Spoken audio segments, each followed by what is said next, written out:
Ethiopia, population 57 million, capital Addis Ababa, official language Amharic, major religion Islam, life expectancy 47 years, average salary $1 a day.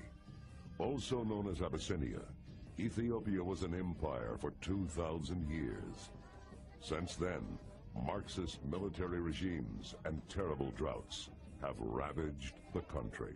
The government doesn't allow film crews into Ethiopia, so I pretend that I'm a tourist with the unusual hobby of visiting distant tribes, this time the Mursi.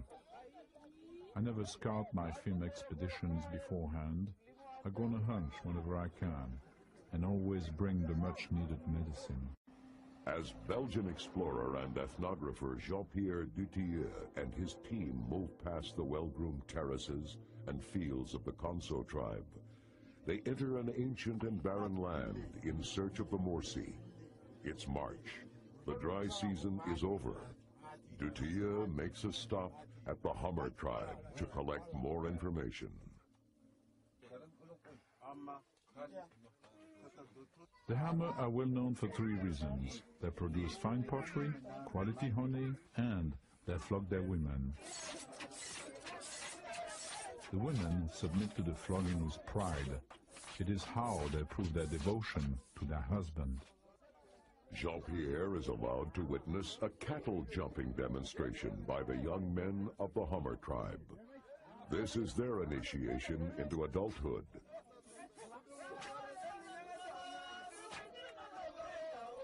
One day, I hope to return and stay longer with the Hammer, but I must go on and find the Mursi tribe before it is too late. There's a clock ticking in my head. At any time, a storm could wipe away roads and bridges, stranding us here for months. Finally, we see our destination, the cradle of mankind, the Omo Valley.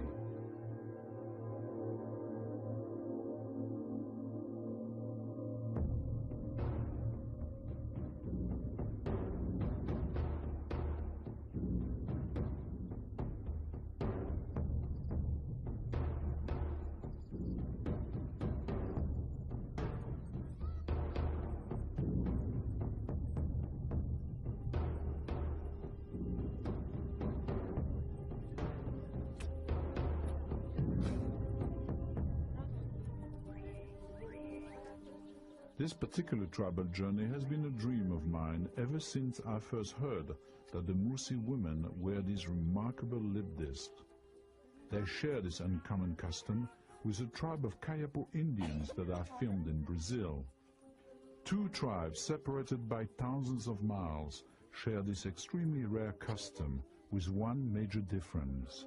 It's the men of the Kayapo tribe who wear the lip disc to scare away their enemy. Here, among the Mursi, the lip disc is worn exclusively by the women. They see it as beautiful. At puberty, the girl's bottom lip is pierced and a small disc is inserted. They gradually increase the size of the disc, year by year, until it reaches a dramatic 10 inches in diameter. Did the custom begin centuries ago to discourage slave traders from taking young girls? Do they do it to stop demons from entering their mouth and spreading diseases? Both guesses are wrong.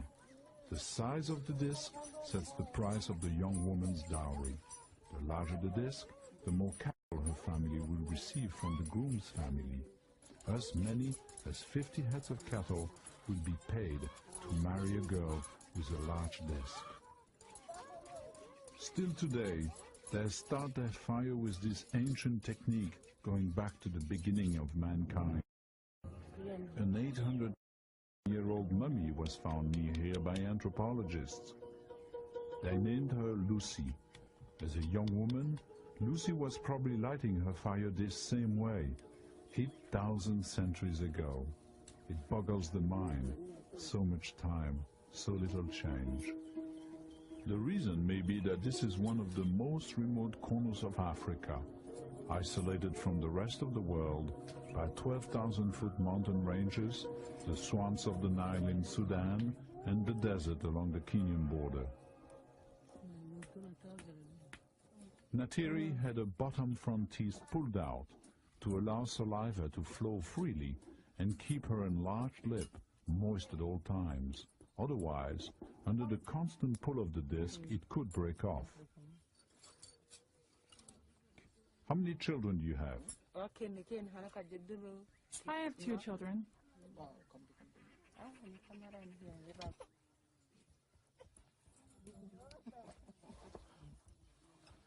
And what are their names? Oh no, I can't tell you their names. It would bring my children bad luck if I told you.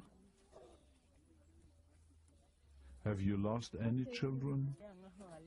Yes, that's the way it is with us. Only the strong can live.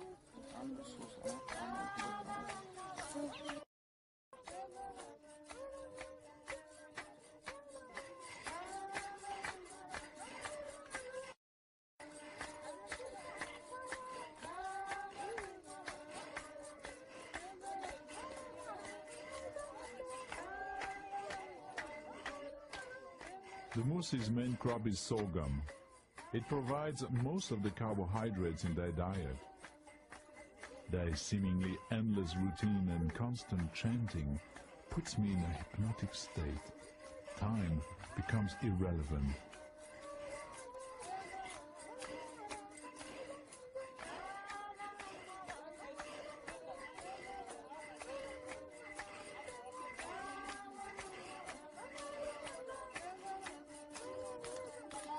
After Nabali is done grinding the seeds into a fine flour, she adds milk or water and boils the sorghum mixture in a clay pot.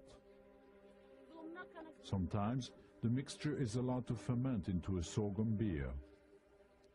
The Musi complete their diet with beans, milk, honey and meat. I must admit, the sorghum porridge tastes pretty good with honey.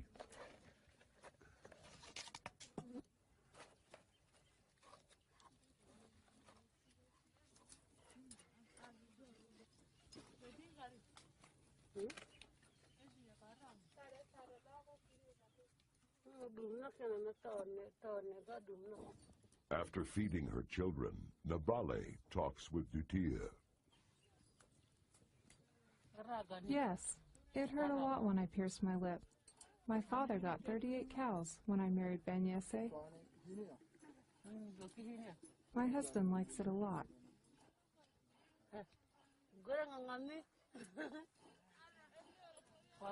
Yes, I think I'm beautiful. I wonder what Nabali would think of the kids in our so-called advanced society that wear nipple, belly button, and eyebrow rings, poke studs through their tongues, and wear tattoos on every conceivable part of their body.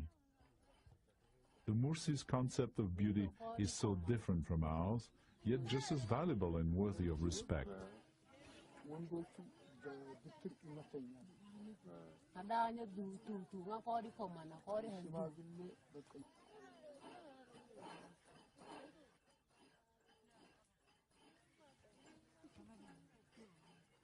After a few days, I'm getting used to the lip disc myself. I'm beginning to understand why their men find it attractive. Nabali is very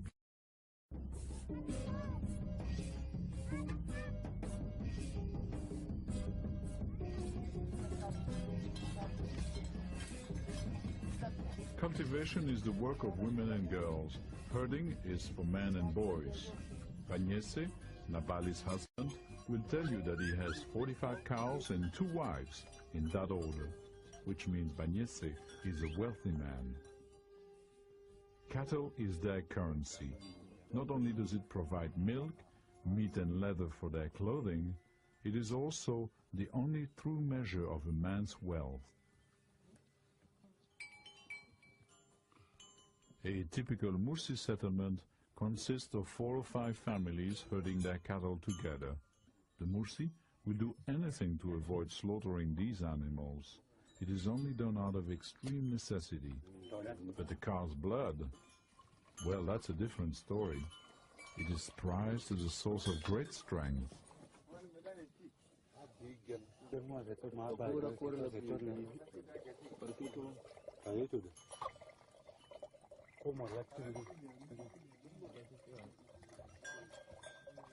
To the Mursi, blood is the original renewable resource.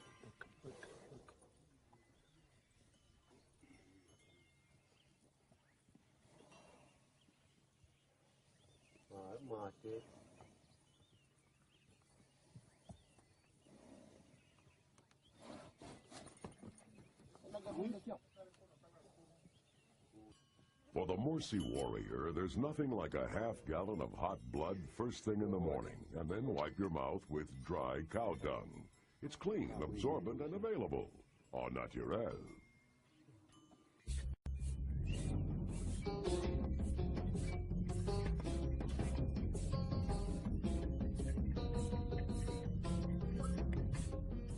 During the dry season, the Mursi leave their villages and drive their cattle closer to the Omo River.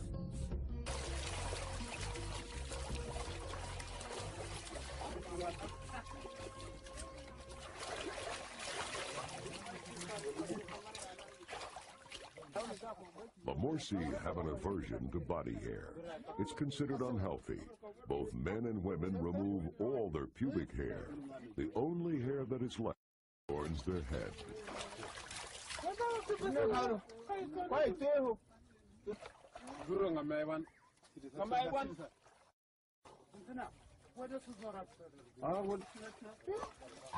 This is also one of the few remaining places in the world where people are totally unconcerned by their nakedness.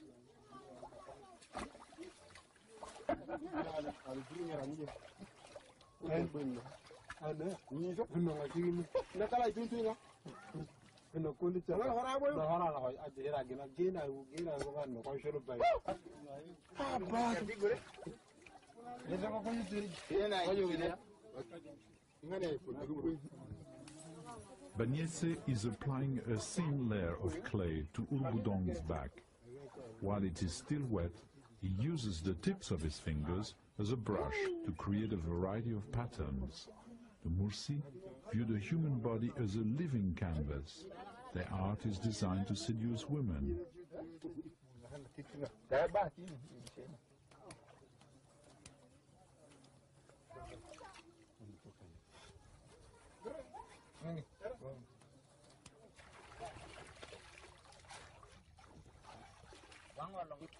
Banyese believes that the paint on his face gives him supernatural protection. He wears it to frighten his opponent during the donga or his enemies during battle. The Mursi have always been powerful warriors. One way to channel violence and settle disputes is the donga. Only unwed men compete in these duels to prove their manhood and courage to settle disputes over girls. To win, you just have to knock out your opponent. Your prize is often a girl chosen by the women. This is only a practice bout. The real duels will take place in the fall and become extremely bloody. It is strictly forbidden to kill your opponent. Should this happen, the killer is banished from the village for life. His land is confiscated, and if there are any girls in the family, they are given to the victim's family as compensation for their loss. Older men, like Banyesi, act as referee. Before, we only had spears, no guns, and this land